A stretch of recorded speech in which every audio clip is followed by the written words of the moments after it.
So he was the first Test centurion for Sri Lanka and being regarded as one of the most technically sound batters to have emerged from these parts. I am with none other than Sidath Wettimuny, who is also the chairman of the cricket committee here in Sri Lanka.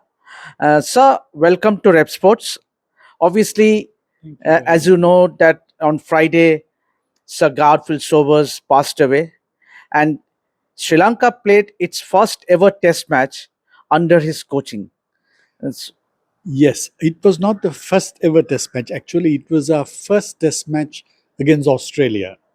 And then he toured with us for the World Cup in '83. But that was an amazing experience. Um, it was very, very special and very sad to hear that he has passed away. yeah. What are your memories? Means obviously that team, that Sri Lankan team, had so many great players in the likes of Arjuna Ranatanga, yourself, Roy Dyers, Dilip Mendes. What was that first thing that is said to you all? Means he being a legend. I think it was all about feeling a lot more confident with ourselves uh, and the cricket we played, having him around. He made you feel confident. He gave you that confidence. And I remember answering this question in the press one day. I said, we felt as if we were walking around with a king. And that's how he made you feel. And he had an amazing knowledge of wickets, conditions, how to tackle certain situations, and we learned a lot. We learned a lot. So it was one of the most memorable times we had in our little careers. So obviously, talking about you, you happen to be the first Test centurion, and obviously, a lot has been spoken about your knock that you played against England at Lords. Means drawing that Test match, scoring 190 runs. That was sheer temperament and excellence. But when you talk about the current crop of openers, do you see that kind of temperament missing nowadays with the advent of T20 cricket? You see, it's a very difficult comparison because the game has evolved so much. And we have these three types of cricket: the T20, the 50 over, and Test cricket. So I think it has evolved to a point we have to accept the changes that are taking place. Maybe even in Test cricket, what we are seeing is a lot more aggression. The mindset has changed from defense to attack, um, which is slightly different to our time. So, it's a difficult comparison. But yes, I am noticing the changes. But the biggest change I notice in the game from then to now is the incredible improvement in the area of fielding. Fielding has gone to a completely different level, and it's lovely to see because they're more like acrobatics now, and the standards have gone up incredibly. The batting and bowling, yes, strategy wise, there are some changes, but I think the player has to cope with a lot more by way of change in mindset during the three formats and the sheer volume of cricket. And I think that's a problem we need to address worldwide. I don't know whether we are playing too much cricket, and that can cause problems with player fitness, player injuries, etc. So do you think that is the main challenge that lies with the authorities? Means how to balance the Test cricket along with the other two formats? I think that is one of the issues that I think the governing bodies will need to focus on because even when I look at our cricket, I feel sometimes there is too much back to back cricket, and you don't have a player having enough time to recuperate, or recover from injuries because they're just playing so much cricket. And that I think needs to be looked at. So obviously, when you talk about the Sri Lankan cricket, talking about the subcontinent means there was a fiercest rivalry between India, Pakistan, Sri Lanka. But suddenly, in the last decade, we have seen India improving leaps and bounds, but Sri Lanka, or rather for that matter, Pakistan, has not been up to that mark. Okay, so countries go through ups and downs. Yes, I can see we are having a little bump, and maybe Pakistan too.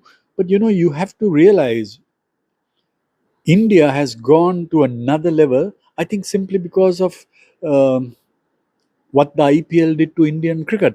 In my time, I think it's very interesting that I know, because I've spoken to so many Indian players themselves.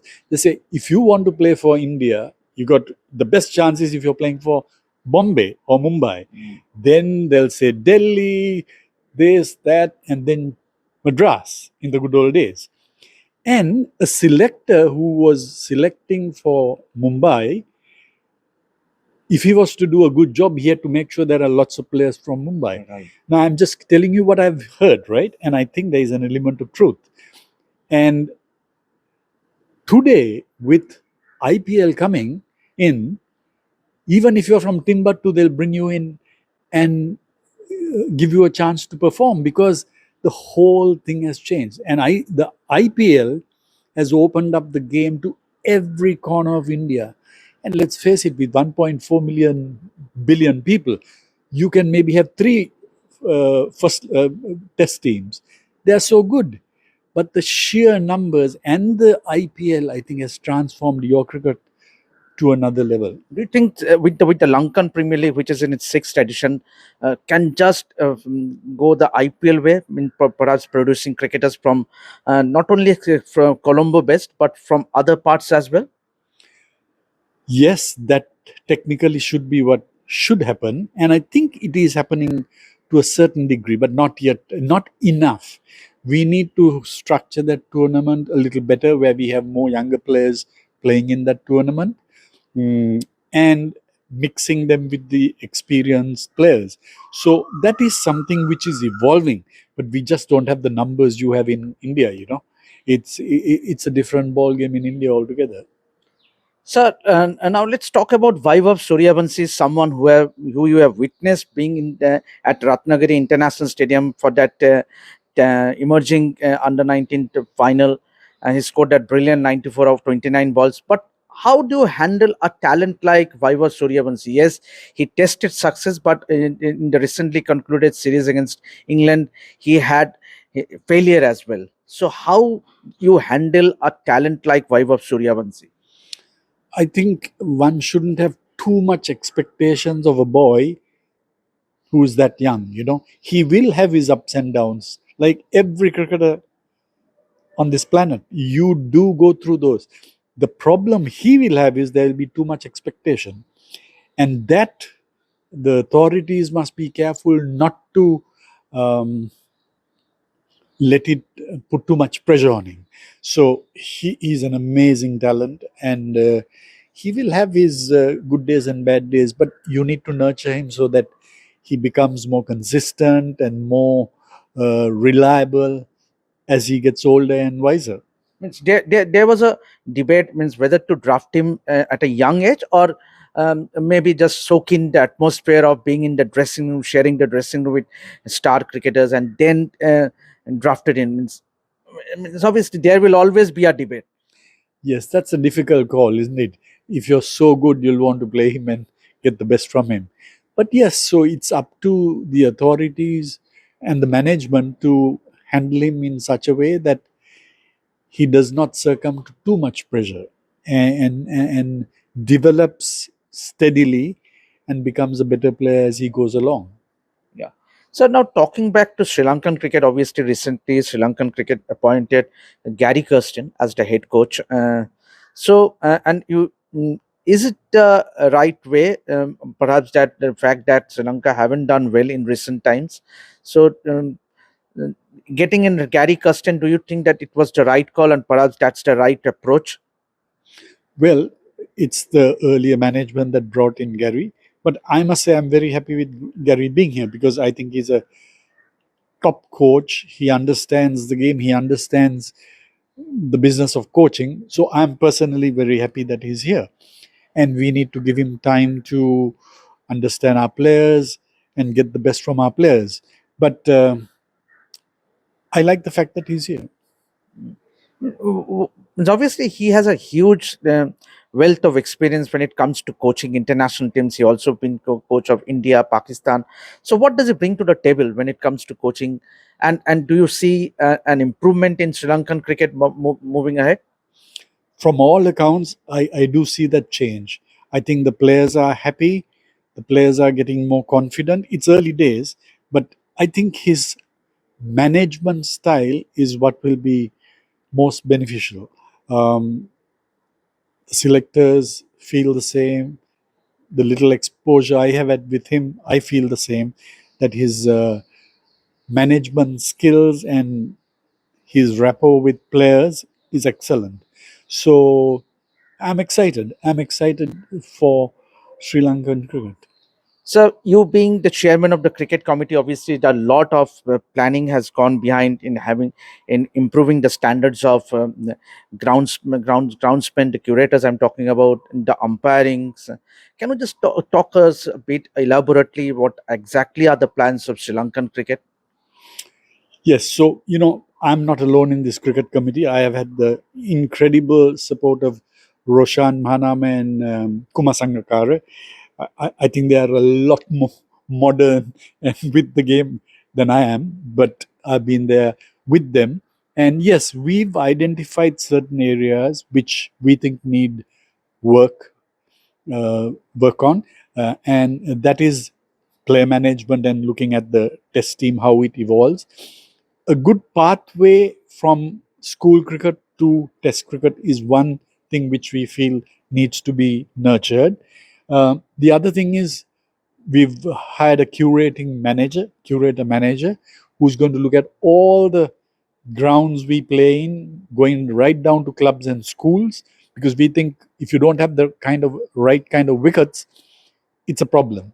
We are looking at umpires and referees, and we've got a umpire manager and an umpire coach who are with international exposure to handle that side. So I think in the 7 or 8 weeks we've done a fair bit, and we hope that will You continue. also appointed Alex Kanturi as well. Yes, we brought in Alex as a consultant. He spent a week with us, and he's looking at a high performance center, which is the nerve center of our cricket, and he's looking at that very closely. He will make certain recommendations to us. We are also planning to, I don't want to talk too soon, but we are planning to bring a coach educator, because I personally feel very strongly that coaching is the one area we need to focus on. Because you see, after 96, the game which was mainly revolving around Colombo exploded and went to the rural areas. Right. But our coaching backup did not match up to the explosion in the game. I'm not blaming anybody, because you just couldn't keep pace with how many thousands of children, schools started playing cricket. So we need to address that urgently. And that's one thing me and our team is looking at very, very closely.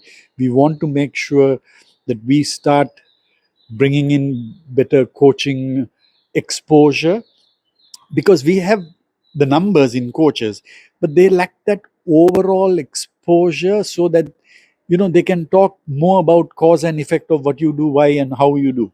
So we are working on that right now. So another glaring aspect of Sri Lankan cricket is that in the current scenario, they do not get often to play with India, who was regarded as one of the strongest team in this part.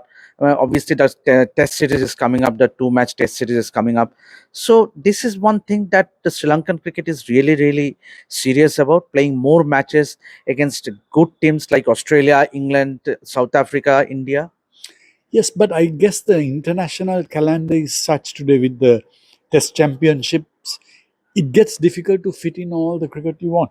We want to play India every year for more reasons than one. You know, uh, without India, we struggle financially. So, and India has over the years been so helpful to support us. And we continuously need that support. And but it's a it's a problem of time and how you fit in these tours. We wanted two more test one day games with India, but they just don't have the time. Neither do we. So, it's about fitting in. And I really think there's a little too much cricket played all over the world. For sure, we do.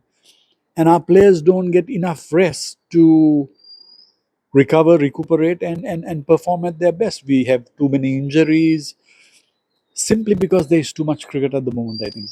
So talking about the test series coming up, obviously, how do you find Shubman Gill, the batter? Means obviously he will be leading India, but the batter Shubman Gill, how have you been impressed to see whatever you have seen I so think far? he's a lovely player. I think he's a lovely player. He's very correct, and I love the way he bats. I think you have many such good players, but he stands out as one of yours. After Rohit Sharma, maybe, Virat Kohli. yeah, he seems to be a fabulous player. So Sri Lanka will have a uh, tough time with them. Yeah, and finally, as a cricket committee chairman, means what are your ambitions going forward so as to make Sri Lanka the powerhouse they used to be? Well, as I said, we just need to work on those areas and make sure whoever is in the board continues that, so that we have continuity. I think that's the key. Continuity in whatever is done, there must be continuity. If there is that continuity, I think Sri Lanka should emerge as a major force, hopefully. So that was Mr.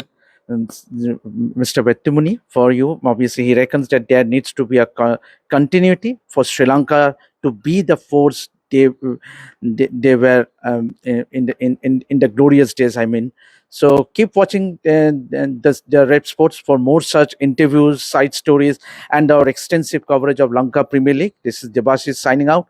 Keep watching Red Sports.